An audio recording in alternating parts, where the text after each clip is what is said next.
মরিচ গাছ, লাল শাক বুড়ো হয়ে গেছে। মাশাল্লাহ, আল্লাহ আকবার।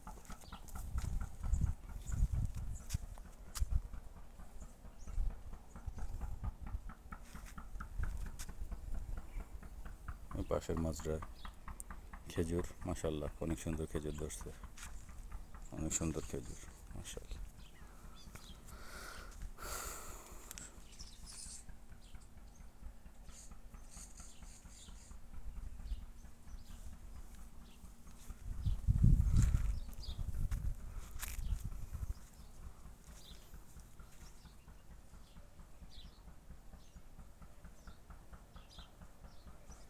আমি অবশ্য এত গাছ চিনি না, আমার আব্বা লাগায়। আমার আব্বা আরেকজন আছে, ওনার সাথে লোক, উনি করে।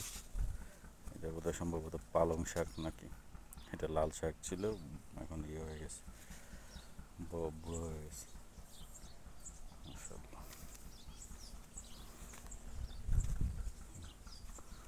লেবু গাছ, কাগজি লেবু, মাশাআল্লাহ খুব সুন্দর ধরছে। এটা বোধহয় সিম গাছ সম্ভবত। এখানে হলো কি ভেন্ডি গাছ, ভেন্ডি,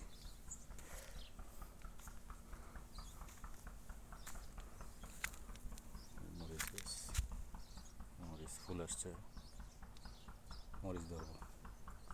ওইটা বোধহয় সম্ভবত লেবু গাছ।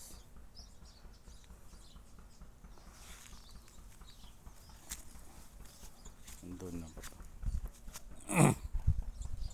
ধনিয়া পাতা ইয়ে হয়ে গেছে, বুড়ো হয়ে গেছে।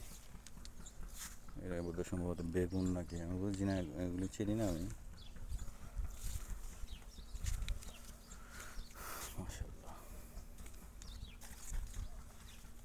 দেশের মাটি ভালো হয়, খুব ভালো হয়।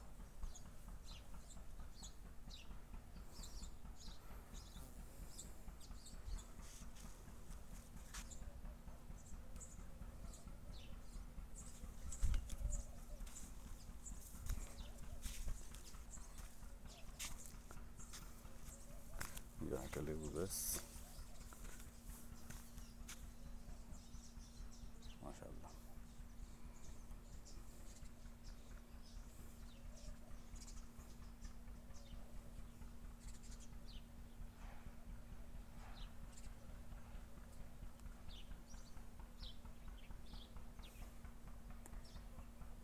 ওইদিকে আরও লাগানো হয়েছে।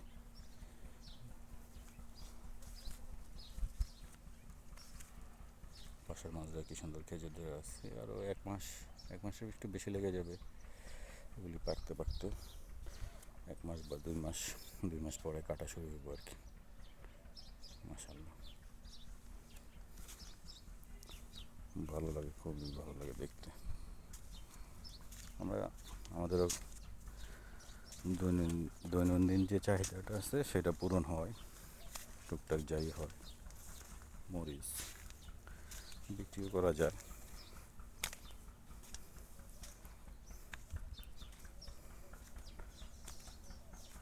আজকে ধুন্দুল তুলছে।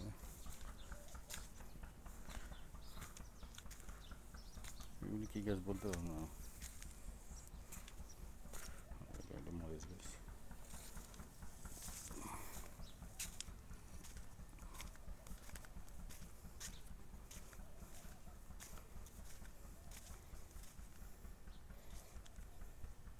এটা হচ্ছে পুদিনা পাতা, পুদিনা পাতা, মাশাল্লাহ কি সুন্দর খেজুর।